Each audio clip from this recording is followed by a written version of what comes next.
Bah, tu sais, Gamara, c'est quelqu'un de très perfectionniste quand il fait sa peinture. Et bon, une petite histoire un peu rigolote.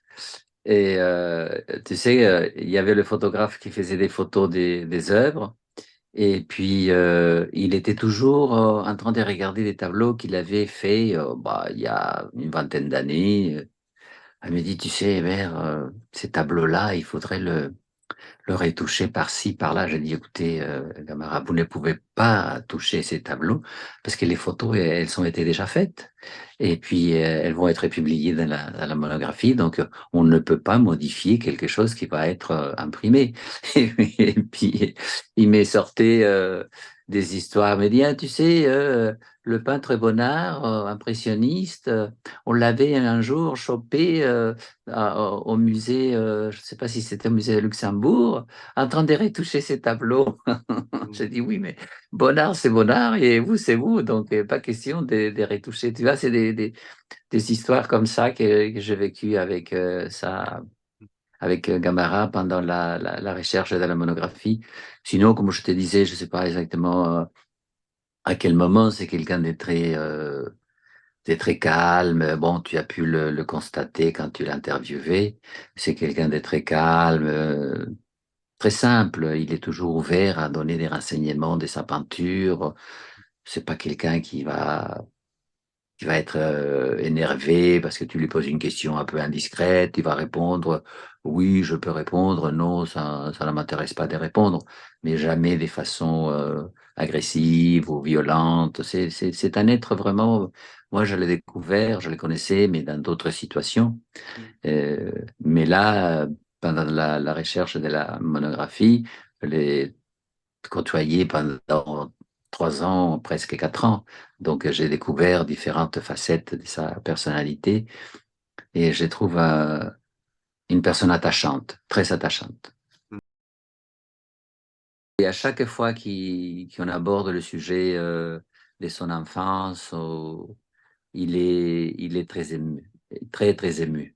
Toujours, toujours, je ne sais pas, mais ça le fait remonter dans le temps, donc c'est peut-être ça qui le meuve tellement. Mm. Mais c'est quelqu'un qui s'est laissé aimer aussi. Mm. Oui, il est très attaché, il parle toujours de ses origines, et puis bon, la peinture aussi, ça l'a fait travailler aussi, parce que pendant des périodes sombres des régimes latino-américains, lui, il était très proche, bon, tu as vu ses tableaux, parfois sont très, très forts, il dénonce beaucoup les dictatures, les régimes autoritaires. Il a une certaine influence du Brésil. Il a vécu là-bas pendant presque 4 ans. Il a été d'abord à Rio et puis ensuite à São Paulo. Il était professeur des peintures. Et donc, c'est peut-être ça qui l'a beaucoup impressionné. Et puis, il est toujours à la recherche. Il lit beaucoup des anthropologues français qui sont allés au Brésil pour. Là, quand tu étais à son atelier, tu n'as pas vu parce que tu l'interviewais, mais si un jour tu retournes, tu verras qu'il y a des livres des anthropologues. Ça l'intéresse énormément, toute la vie des indigènes de l'Amazonie.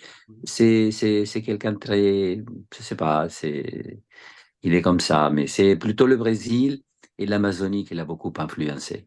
D'accord, parce que il dit à un moment donné qu'il est né tout près du Brésil, donc on pourrait se. Absolument, Ouais. absolument. Le Mm. département là où il est né, si tu prends une carte de l'Uruguay, il Mm. y a une partie, la partie, que je ne me trompe pas, est, ça Mm. donne avec la frontière brésilienne. Donc oui, il parlait un peu portugais quand il était jeune parce qu'il entendait des gens qui allaient au Brésil y revenaient. Donc il était toujours un peu en contact avec le Brésil. Et puis quand il est allé au Brésil, il a été fasciné par tout, par la culture brésilienne, l'ambiance brésilienne, la musique, et puis bon, les paysages amazoniens.